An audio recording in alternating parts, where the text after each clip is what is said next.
Now, many of you have seen the movies I'm going to be discussing before, and those who haven't might want to get out a little bit more.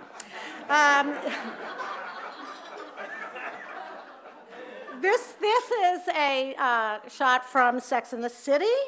Sex and the City, as most of you know, was a television series as well as the subject of 2 movies, or the title of 2 movies. There have been oceans of ink that has been spilled on the topic of this foursome, but I want to draw your attention to one fact about them that has been much less commented on. This is probably the highest educated group ever to appear on television. Right? We have a Harvard-educated corporate lawyer. We have a Smith-educated art gallery manager, a public relations consultant, and a journalist, well, a sex columnist. They represent what I call the New Girl order. Now let's go to the next image.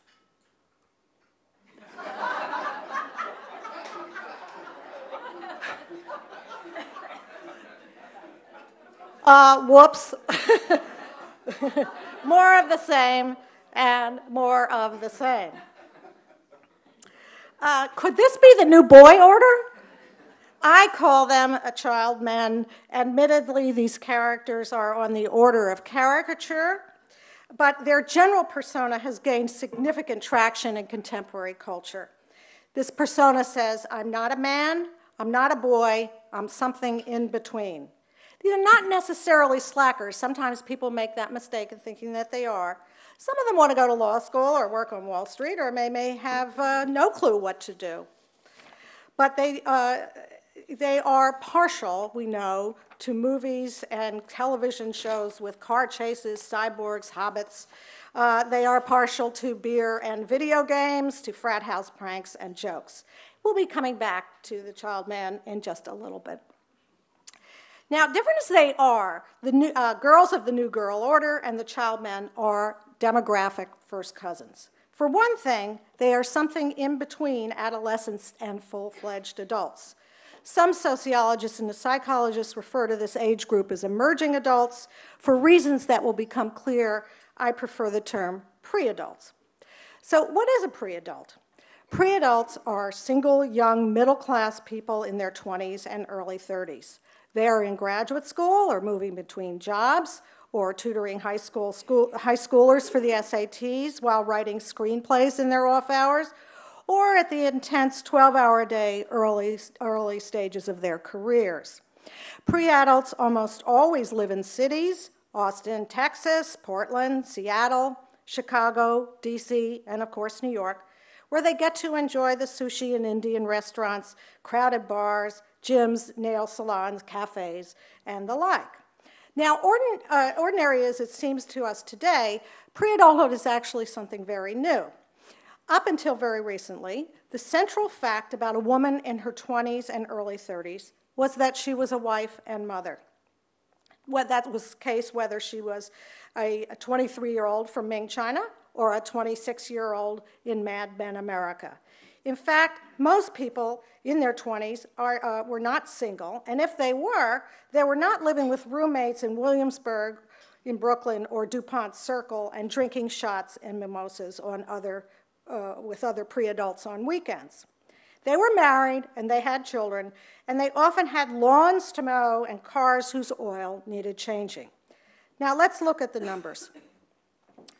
Notice that in 1970, the average age of marriage for men was 23, and for women, little less than 21. Today, it's 26 and 28, but that's a little bit misleading, actually, because the numbers for college-educated and even those with graduate school education are much considerably higher. For women with a BA, the average age is about 27. For women with a master's or professional degree, it is about 30.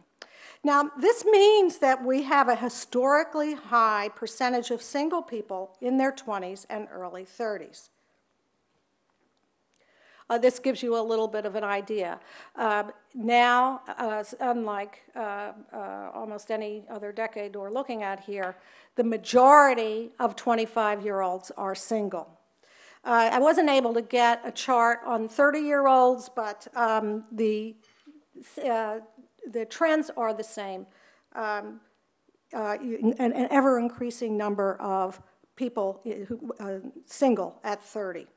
And the numbers among college-educated is considerably higher. Now, what does this mean? A lot of people say to me, well, it's good to wait to get married, and in many ways it is, and then we can talk about that. But it has a significant social impact. Tens of millions more young men and women happily free of mortgages, spouses, and child care bills. A new stage of life has been born.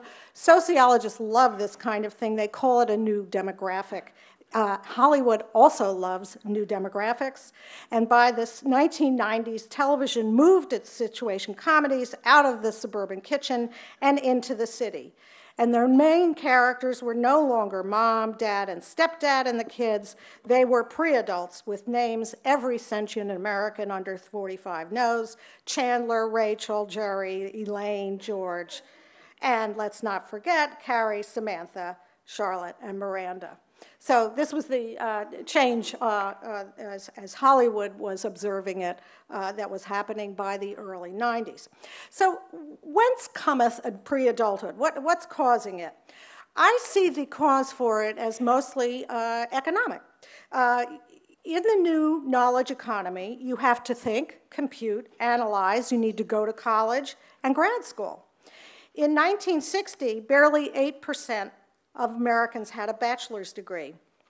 For that matter, nearly 60% of Americans lacked a high school diploma. Today, close to 30% of Americans have a college degree. Even more significant, between 1985 and 2007, grad school enrollment jumped a remarkable 67%.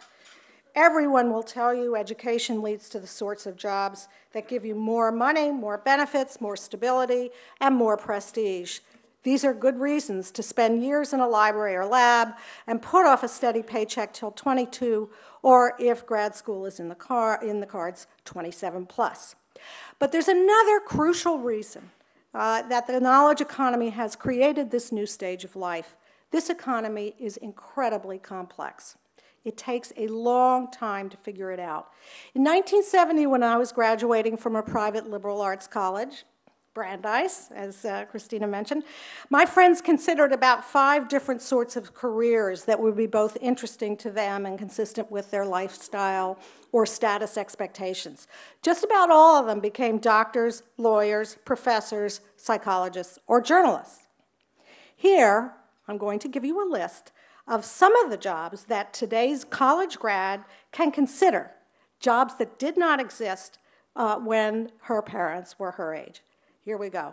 Web designer, video game developer, diversity administrator, video producer, systems analyst, software engineer, data communications analyst, biotech researcher, geneticist, contract specialist, content strategist. I could go on and on. Then you can also bring into the mix the tens of thousands of administrative, technical, and strategic jobs at companies like Google, Yahoo, Sirius Radio, Microsoft, Apple, Starbucks, Amazon, Anthropology, HBO, Comedy Central, and any of the other 300 plus cable networks now entertaining us every day. Even during the Great Recession, Americans spend considerably more on entertainment than they did 40 years ago. That means more jobs for artists, actors, comedians, directors, producers, documentary filmmakers, video game creators, and app developers. And just to give you an example, this, you may not know what this is. I didn't used to. This is an app, one of the most popular apps for the iPhone. It is called iBeer, and if you install this into your iPhone, you can make it look like you're drinking a beer. Okay, so you hold it like, if you hold it up and down, you just get it like that. Notice how it looks like you're chugging while you, when you turn it towards your mouth. Now, it is one of the most popular iPhone applications, as I said, on the market. It has the virtue of demonstrating two things: the variety and strangeness of the knowledge economy. This little gadget has made Steve Sheraton, its inventor, a very wealthy man.